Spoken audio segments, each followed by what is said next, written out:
Assalamualaikum warahmatullahi wabarakatuh.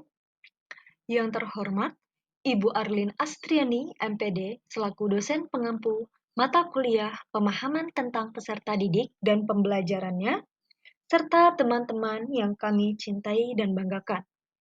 Pada kesempatan kali ini, kami dari kelompok 4 akan mempresentasikan topik 1, yaitu mengenal peserta didik, terkait subtopik 5, demonstrasi kontekstual. Adapun anggota dari kelompok kami, yaitu Mia Aprilia, Sela Miftahul Jannah, Rizky Aulia Nurdiana, Lisa Surya Praswati, dan Dea Ayu Nadila Ramadhani. Pada kasus yang pertama, bayangkan jika Anda adalah seorang guru matematika di kelas 7. Saat ini, Anda hendak menyampaikan materi mengenai matematika sosial, yakni mencari nilai rata-rata atau MEAT. Untuk memudahkan peserta didik dalam memahami pembelajaran, Anda mencoba untuk membuat urutan atau langkah-langkah yang perlu diikuti oleh peserta didik agar dapat mencari nilai rata-rata pada sebuah soal. Anda meminta kepada peserta didik untuk mengerjakan soal yang Anda berikan. Hasilnya, peserta didik mampu mengerjakan soal dengan benar, sesuai dengan langkah yang telah Anda siapkan. Beberapa saat kemudian, Anda meminta kepada peserta didik untuk mengulangi soal yang sama tanpa melihat urutan pengerjaan soal, dan peserta didik mampu mengerjakannya dengan benar.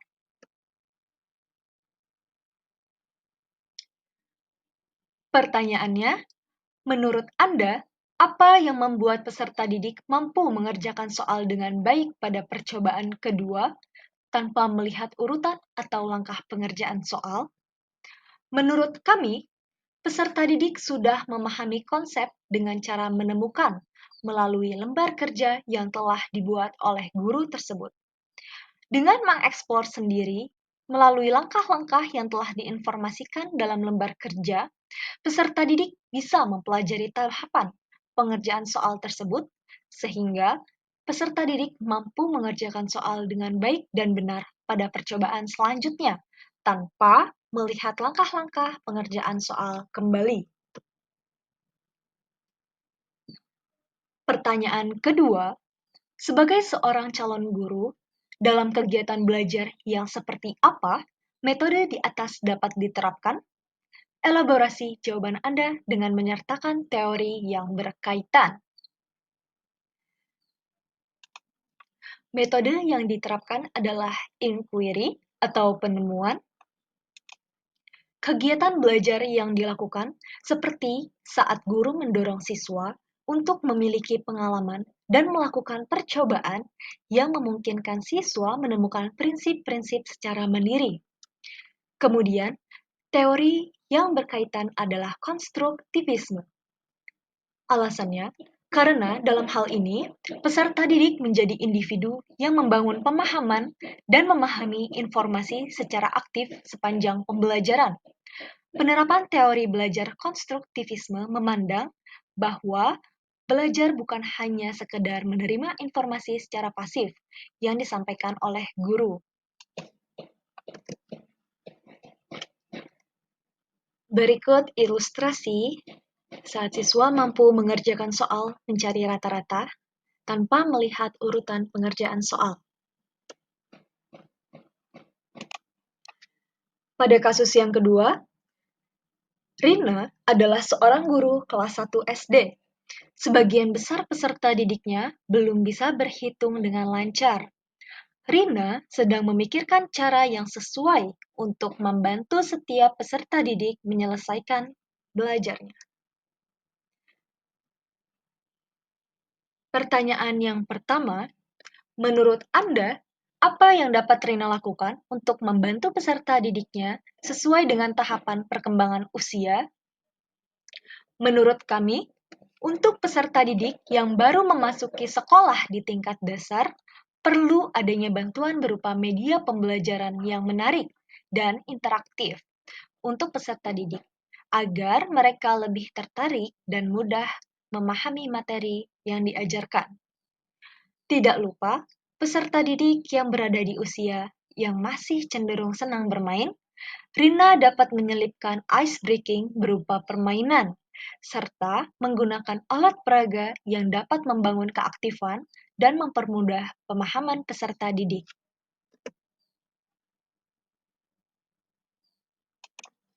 Pertanyaan yang kedua, mengapa Anda menyarankan hal tersebut?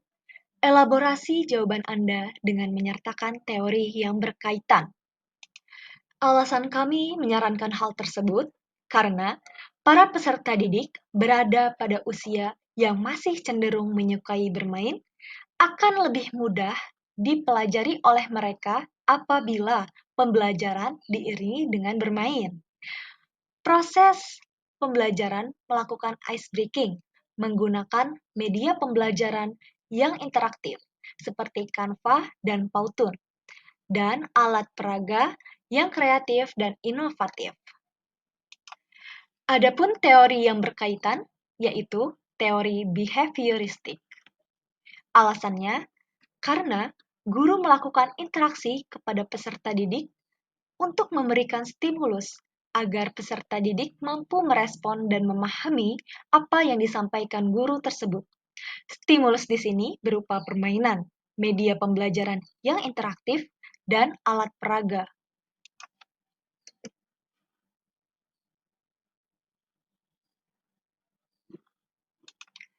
Berikut contoh ilustrasi pada kasus 2 yang menggunakan bantuan buku bergambar supaya siswa memahami materi belajar.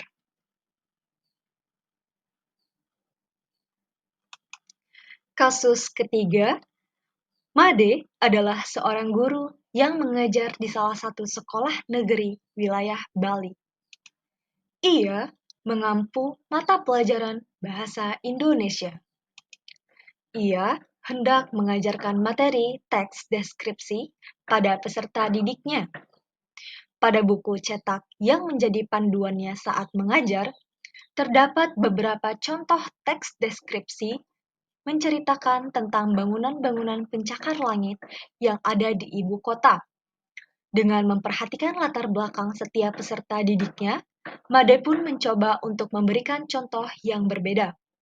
Ia memberikan contoh teks deskripsi tentang pantai dan makanan khas di Bali.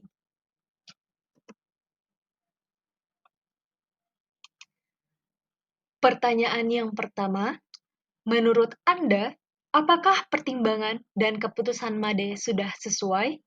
Mengapa demikian? Menurut kami, pertimbangan dan pengambilan keputusan Made sudah sesuai, dikarenakan Made memberikan contoh teks deskripsi yang berkaitan dengan peristiwa yang sangat dekat dengan lingkungan kehidupan sehari-hari peserta didik. Dengan memilih konten yang dekat dengan lingkungan peserta didik, bisa membantu peserta didik lebih terlibat ketika proses pembelajaran, karena peserta didik bisa mengaitkan materi dengan pengalamannya sendiri, yang dimana terdapat hubungan antara konten yang dibuat Made dalam sehari-hari peserta didik di Bali, yakni pantai dan makanan khasnya. Hal tersebut akan meningkatkan kemauan peserta didik ketika proses pembelajaran dan bisa membantu mereka dalam memahami hubungan antara teks deskripsi dengan lingkungan sekitar mereka. Dengan Made membuat variasi dalam pembelajarannya, melalui contoh yang berbeda dari buku, hal tersebut bisa membantu peserta didik memahami bahwa teks deskripsi bisa diimplementasikan pada topik lain juga.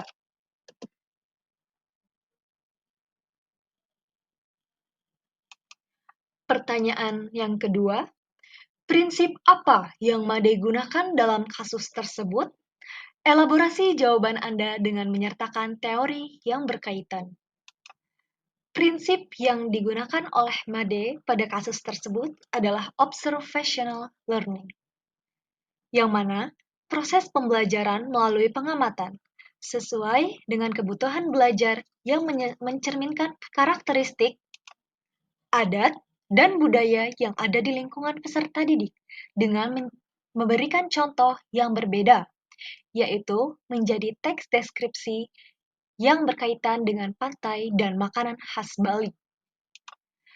Adapun teori yang berkaitan, yaitu teori belajar sosial kognitif. Alasannya, karena dalam hal ini, Made melakukan pembelajaran dengan cara mempertimbangkan lingkungan dan latar belakang peserta didik, agar lebih mudah dibayangkan.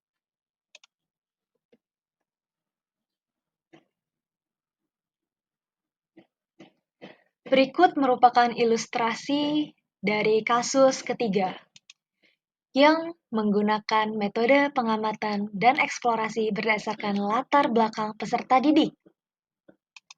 Selanjutnya, sesi tanya jawab. Pertanyaan pertama, bagaimana penerapan penggunaan Canva dan Powtoon untuk peserta didik di kelas? Baik, tanggapan dari kelompok kami untuk pertanyaan yang pertama yaitu penerapan penggunaan Canva dan Powtoon untuk peserta didik di kelas, khususnya untuk anak kelas 1 SD, siswa yang masih di tingkat kelas 1 SD ini memang belum bisa mengoperasikan komputer maupun software lainnya. Maka dari itu, untuk penggunaan Canva dan Powtoon, di sini kita sebagai guru yang menjadi fasilitator selama pembelajaran berlangsung, membantu menampilkan materi dengan media yang cukup interaktif agar siswa menjadi lebih semangat untuk belajar. Dalam implementasinya, jika menggunakan Canva, guru bisa membuat slide pengganti PPT atau PowerPoint yang lebih interaktif lagi. Bisa menggunakan elemen atau animasi yang bisa kita gunakan dari Canva tersebut. Sedangkan jika Powtoon, guru bisa membuat video pembelajaran menggunakan aplikasi tersebut. Biasanya penggunaan Powtoon ini digunakan ketika pembelajaran asinkronus, atau saat itu lebih banyak digunakan pada masa-masa COVID-19. Selain Powtoon, guru juga bisa menggunakan video Skype untuk membuat materi melalui video pembelajaran. Tentunya untuk siswa SD ini yang belum bisa memahami lebih jelas, tidak perlu lagi sering-sering hanya sebagai selingan saja ketika guru mengajar saat di kelas berlangsung. Pertanyaan kedua, jika tadi menjawab pertanyaan pertama untuk penerapan Powtoon dan Canva pada peserta didik di jenjang sekolah dasar, bagaimana dengan penerapan Canva dan Powtoon kepada peserta didik di jenjang sekolah menengah? Karena nanti peserta didik yang kita ajar berfokus pada sekolah menengah, lalu bagaimana cara menerapkan Canva dan Powtoon di jenjang sekolah menengah agar tetap terlihat menarik?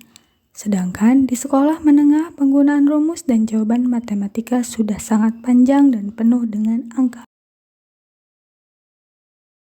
Saya akan menjawab pertanyaan kedua dari kelompok 2. Menurut Piaget, dimulai sekitar usia 12 tahun, peserta didik memperoleh kemampuan untuk berpikir secara abstrak dengan memanipulasi ide-ide di kepalanya, tanpa ketergantungan pada manipulasi konkret, sehingga untuk peserta didik di jenjang sekolah menengah tidak perlu dibuat media pembelajaran yang ramai seperti media yang digunakan di sekolah dasar. Untuk mengajar di jenjang sekolah menengah yang menggunakan rumus lebih kompleks dibandingkan dengan jenjang di sekolah dasar, maka bisa menggunakan aplikasi alternatif lainnya yang disesuaikan juga dengan materinya. Seperti apabila materi bangun ruang dapat menggunakan aplikasi GeoGebra. Menurut kelompok 3, slide PPT yang digunakan sangat interaktif dan informatif. Kami menggunakan desain yang menarik dan bisa bergerak. Di dalamnya terdapat ilustrasi-ilustrasi gambar sesuai dengan studi kasus yang dibahas. Misal pada kasus ketiga, yaitu nuansa Bali dengan pantai dan makanan, kelompok kami memberikan ilustrasi pantai Kuta dan makanan khas Bali yaitu sate lilit. Begitupun dengan kasus yang lainnya, yaitu ilustrasi yang disampaikan sesuai dengan kasus yang sedang dibahas.